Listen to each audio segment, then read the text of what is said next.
Welcome to Shantala kitchen. ಈ ದಿನ ನಾವು ಮಾವಿನ ಹಣ್ಣನ್ನು ಉಪಯೋಗಿಸ್ಕೊಂಡು ಲಡ್ಡು ಮಾಡೋಣ. ಮಾವಿನ ಹಣ್ಣಿನ ರವಾ ಲಡ್ಡು, ಮ್ಯಾಂಗೋ ರವಾ ಲಡ್ಡು. ಈಗ ಮಾವಿನ ಹಣ್ಣಿನ ಸೀಸನ್ ಆಗಿರೋದ್ರಿಂದ ಇದರಲ್ಲಿ ಕೆಲವೊಂದು ತಿಂಡಿಗಳನ್ನು ಮಾಡಿ ಆರಂಭಿಸಿ ತಿನ್ಬೋದು. ಮಕ್ಕಳಿಗೂ ಕೂಡ ಇಷ್ಟ ಆಗುತ್ತೆ. ಮತ್ತು ಅದಕ್ಕೆ ಸ್ವಲ್ಪ ರವೆ, ಸಕ್ಕರೆ, ತೆಂಗಿನಕಾಯಿ, ಡ್ರೈ ಫ್ರೂಟ್ಸ್ ಎಲ್ಲನೂ ಕೂಡ ಆ್ಯಡ್ ಮಾಡಿ ಮಾಡೋಣ. ಈಗ ಮೊದಲಿಗೆ ನಾವು ಒಂದು ಬೌಲ್ಲಿ ಸಕ್ಕರೆ ತೊಗೊಂಡಿದ್ದೀನಿ. ಅದನ್ನು ಸ್ವಲ್ಪ ಪೌಡ್ರ್ ಮಾಡ್ಕೊಳ್ಳೋಣ. ನಾನು ಇದಕ್ಕೆ ಏಲಕ್ಕಿ ಹಾಕ್ತಾಯಿಲ್ಲ, ಮ್ಯಾಂಗೋ ಫ್ಲೇವರೇ ಇರಲಿ ಅಂತ ಬರೀ ಸಕ್ಕರೆನ ಪೌಡ್ರ್ ಮಾಡ್ಕೊಳ್ತಾ ಇದ್ದೀನಿ.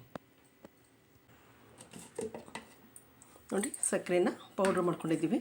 ಈಗ ಅದನ್ನು ಒಂದು ಬೌಲ್ಗೆ ಶಿಫ್ಟ್ ಮಾಡೋಣ. ಈಗ ಸಕ್ಕರೆನ ಪೌಡ್ರ್ ಮಾಡ್ಕೊಂಡ್ವಲ್ಲ, ಅದೇ ಜಾರಿಗೆ ನಾನು ಸ್ವಲ್ಪ ತೆಂಗಿನಕಾಯಿ ತೊಗೊಂಡಿದ್ದೀನಿ. ನಿಮಗೆ ಹಸಿಕಾಯಿ ಇದ್ದರೆ ಸ್ವಲ್ಪ ಅದನ್ನು ತುರಿದು ಹಾಕ್ಕೊಳ್ಬೋದು, ಕೊಬ್ಬರಿ ಇದ್ದರೂ ಕೂಡ ಅದನ್ನು ತುರಿದು ಹಾಕ್ಕೊಳ್ಳಿ. ನಾನು ಈ ಥರ ಕಟ್ ಮಾಡಿರೋದ್ರಿಂದ ಇದನ್ನು ಸ್ವಲ್ಪ ಒಂದು ರೌಂಡ್ ತಿರುಗಿಸಿದ್ರೆ ಪೌಡ್ರ್ ಆಗುತ್ತೆ. ನೋಡಿ, ಈ ರೀತಿ ಪೌಡ್ರು ಮಾಡಿದ್ದೀನಿ. ನಿಮಗೆ ತೆಂಗಿನಕಾಯಿ ಇದ್ದರೆ ಅದನ್ನು ತುರಿದು ಹಾಕ್ಕೊಳ್ಬೋದು, ಒಣಕೊಬ್ಬರಿ ಇದ್ರೂ ಕೂಡ ಅದನ್ನು ತುರಿದು ಹಾಕ್ಕೊಳ್ಳಿ. ನಾನು ಕಟ್ ಮಾಡಿರೋ ಪೀಸ್ ಇರೋದ್ರಿಂದ ಈ ರೀತಿ ಒಂದು ರೌಂಡು ತಿರುಗಿಸಿದ್ದೀನಿ. ಈಗ ಅದನ್ನು ಒಂದು ಬೌಲ್ಗೆ ಶಿಫ್ಟ್ ಮಾಡೋಣ. ಈಗ ಮಾವಿನ ಹಣ್ಣು ತೊಗೊಂಡಿದ್ದೀನಲ್ಲ, ಅದನ್ನು ಕಟ್ ಮಾಡಿ ಪೇಸ್ಟ್ ಮಾಡ್ಕೊಳ್ಳೋಣ.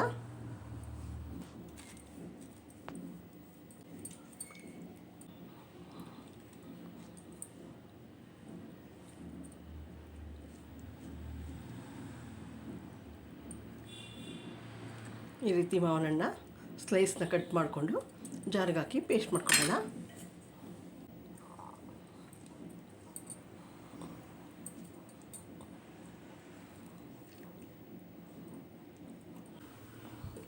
ನೋಡಿ, ಮ್ಯಾಂಗೋನ ಕೂಡ ಪೇಸ್ಟ್ ಮಾಡ್ಕೊಂಡಿದ್ದೀವಿ. ಈಗ ಒಲೆ ಆನ್ ಮಾಡಿ ಬಾಣಲಿನ ಇಟ್ಟಿದ್ದೀನಿ. ಈಗ ಅದಕ್ಕೆ 1 ಸ್ಪೂನು ತುಪ್ಪನ ಸೇರಿಸೋಣ. ತುಪ್ಪ ಏನು ಹೆಚ್ಚಿಗೆ ಬೇಡ, ಒಂದೂವರೆ ಸ್ಪೂನ್ ಹಾಕಿದ್ರೆ ಸಾಕು. ಈಗ ಅದಕ್ಕೆ ನಾವು ತೊಗೊಂಡಿದ್ದೀವಲ್ಲ ರವೆನೂ ಕೂಡ ಸೇರಿಸೋಣ. 1 ಬೌಲ್ ರವೆ ಹಾಕ್ತಾಯಿದ್ದೀನಿ, 150 ಗ್ರಾಮ್ ಇದೆ. ಈಗ ಇದನ್ನು ಸ್ವಲ್ಪ ಹಸಿ ಸ್ಮೆಲ್ ಹೋಗೋ ರೀತಿ ಫ್ರೈ ಮಾಡ್ಕೊಳ್ಳೋಣ, ಹುರ್ಕೊಳ್ಳೋಣ. ಲೋ ಫ್ಲೇಮೇ ಇರಲಿ, ಹುರಿಬೇಕಾದ್ರೆ ಇದರ ತಳ ಹತ್ತುವಂಥ ಸಾಧ್ಯತೆ ಇರುತ್ತೆ. ನೋಡಿ, ಆಲ್ರೆಡಿ ತುಪ್ಪದಲ್ಲಿ ರವೆ ಹಾಕಿ ಹುರಿತಾ ಇರೋದ್ರಿಂದ ಆಲ್ರೆಡಿ ಸ್ಮೆಲ್ ಬರ್ತಾಯಿದೆ, ಗಮ್ ಅಂತ ಇದೆ. ಕೂಡ ತುಪ್ಪನ ಹೀರ್ಕೊಂಡು ಕಲರು ಕೂಡ ಬದಲಾಗಿದೆ, ಲೈಟ್ ಎಲ್ಲೋ ಇಷ್ಟ ಆಗಿದೆ. ಈಗ ಇದಕ್ಕೇ ನಾವು ತೊಗೊಂಡಿದ್ವಲ್ಲ ತೆಂಗಿನಕಾಯಿ, ಅದನ್ನು ಪೌಡ್ರ್ ಮಾಡ್ಕೊಂಡಿದ್ದಲ್ಲ, ಅದನ್ನು ಸೇರಿಸಿ ಒಟ್ಟಿಗೆ ಹುರಿಯೋಣ. ರವೆ ಜೊತೆಗೆ ಸ್ವಲ್ಪ ತೆಂಗಿನಕಾಯಿನೂ ಕೂಡ, ಅದರ ಹಸಿ ವಾಸನೆ ಸ್ವಲ್ಪ ಇದ್ದರೆ ಅದು ಕೂಡ ಹೋಗುತ್ತೆ.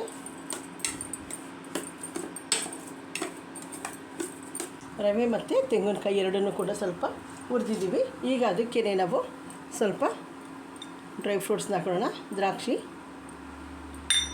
ಮತ್ತು ಅದಕ್ಕೆ ಸ್ವಲ್ಪ ಗೋಡಂಬಿ ಸೇರಿಸೋಣ.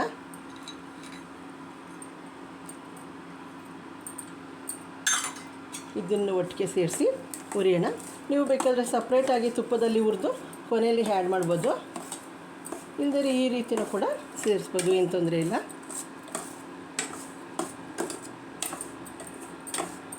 ರವೆ ಮತ್ತು ತೆಂಗಿನಕಾಯಿ ಜೊತೆ ಅದನ್ನು ಕೂಡ ಫ್ರೈ ಆಗುತ್ತೆ.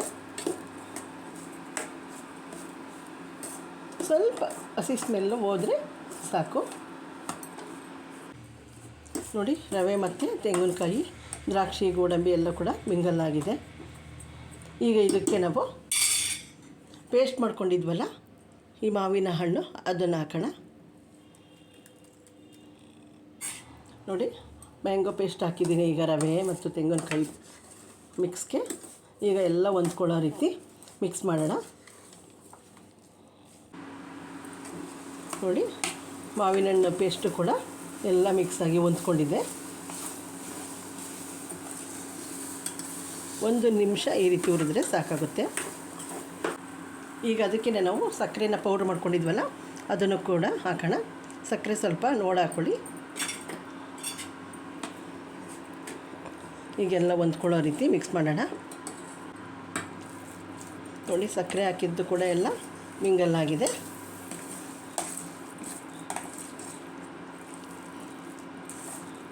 ಈಗ ಇದಕ್ಕೆ 1 ಸ್ಪೂನಷ್ಟು ತುಪ್ಪ ಸೇರಿಸೋಣ.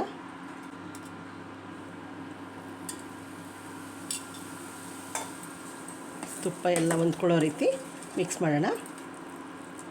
ಆಲ್ರೆಡಿ ಇದು ತಳ ಬಿಡ್ತಾ ಇದೆ,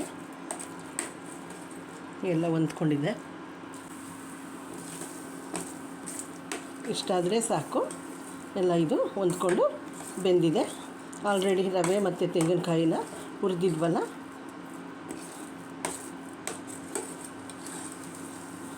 ಈಗ ಒಲೆ ಆಫ್ ಮಾಡಿ ಇದು ಸ್ವಲ್ಪ ಹಾರಕ್ಕೆ ಬಿಡೋಣ. ಒಲೆ ಆಫ್ ಮಾಡೋಣ. ಈಗ ಇದು ಹಾರಿದೆ. ಈಗ ಇದನ್ನು ಉಂಡೆ ಕಟ್ಟೋಣ. ಒಂದು ತಟ್ಟೆಗೆ ಶಿಫ್ಟ್ ಮಾಡ್ತೀನಿ. ಈಗ ಒಂದು ಕೈಗೆ ಸ್ವಲ್ಪ ತುಪ್ಪನ ಸ್ವಲ್ಪ ಸವರ್ಕೊಳ್ಳೋಣ, ಇದು ಅಂಟದೇ ಇರಲಿ ಅಂತ. ನಮ್ಗೆ ಯಾವ ಸೈಜ್ ಬೇಕೋ ಆ ಸೈಜು ಉಂಡೆ ಕಟ್ಟಕ್ಕೆ ಎತ್ಕೊಳ್ಳೋಣ. ಈ ರೀತಿ ನಮ್ಗೆ ಯಾವ ಸೈಜ್ ಬೇಕೋ ಆ ಸೈಜು ಉಂಡೆ ಮಾಡೋಣ. ನೋಡಿ, ಮ್ಯಾಂಗೋ ರವಾ ಲಡ್ಡು ರೆಡಿಯಾಗಿದೆ. ಈ ರೀತಿ ಈಗ ಮ್ಯಾಂಗೋ ಸೀಸನ್ ಆಗಿರೋದ್ರಿಂದ, ಮಾವಿನ ಹಣ್ಣಿನ ಸೀಸನ್ ಆಗಿರೋದ್ರಿಂದ ಇದರಲ್ಲಿ ವಿವಿಧ ಅಡುಗೆಗಳನ್ನು ಮಾಡಿ ಕೊಟ್ಟರೆ ಮಕ್ಕಳು ಕೂಡ ಆರಾಮ್ಸೆ ಇಷ್ಟಪಟ್ಟು ಕೂಡ ತಿಂತಾರೆ. ಮತ್ತು ಮಾವಿನ ಹಣ್ಣಲ್ಲಿ ಒಳ್ಳೆಯ ಅಂಶ ಇದೆ. ಮತ್ತು ಹಣ್ಣುಗಳ ರಾಜ ಮಾವಿನ ಹಣ್ಣು ಅಂತ ಜನರಲ್ಲಾಗಿ ಎಲ್ಲರಿಗೂ ಗೊತ್ತಿದೆ. ಆದ್ದರಿಂದ ಈ ರೀತಿ ವೆರೈಟಿ ಅಡುಗೆಗಳನ್ನು, ಸ್ವೀಟ್ಗಳನ್ನು ಮಾಡಿ ಕೊಡಿ. ನನ್ನ ಈ ವಿಡಿಯೋ ಇಷ್ಟ ಆದಲ್ಲಿ ಲೈಕ್ ಮಾಡಿ, ಶೇರ್ ಮಾಡಿ, ಸಬ್ಸ್ಕ್ರೈಬ್ ಆಗಿ. ಮತ್ತು ಇದು ಈಸಿಯಾಗಿ ಸಿಂಪಲ್ಲಾಗಿ ಮಾಡುವಂಥದ್ದು. ಇದಕ್ಕೆ ಮನೆಯಲ್ಲಿ ಏನೇನಿರುತ್ತೆ ಇಂಗ್ರೀಡಿಯೆಂಟ್ಸು, ರವೆ, ಕಾಯಿ ಜನರಲ್ಲಾಗಿದ್ದೇ ಇರುತ್ತೆ. ಮಾವಿನ ಹಣ್ಣು ಈ ಸೀಸನಲ್ಲಿ ತೊಗೊಂಡು ಬಂದೇ ಬರ್ತೀವಿ, ಅದನ್ನು ಉಪಯೋಗಿಸ್ಕೊಂಡು ಮಾಡುವಂಥದ್ದು. ತುಪ್ಪನೂ ಕೂಡ ಏನು ಹೆಚ್ಚು ಬೇಕಾಗಿಲ್ಲ. ಮತ್ತು ಈಸಿಯಾಗಿ 1/4 ಗಂಟೆಗೆ ಮಾಡಬಹುದಾದಂಥ ತಿಂಡಿ. ಆದ್ದರಿಂದ ಮಾಡಿ, ಯಾರಾದರೂ ಬಂದಾಗ ಮಾಡಿ ಕೂಡ ಕೊಡಿ, ಸಖತ್ತಾಗಿರುತ್ತೆ. Okay, thank you for my video watching.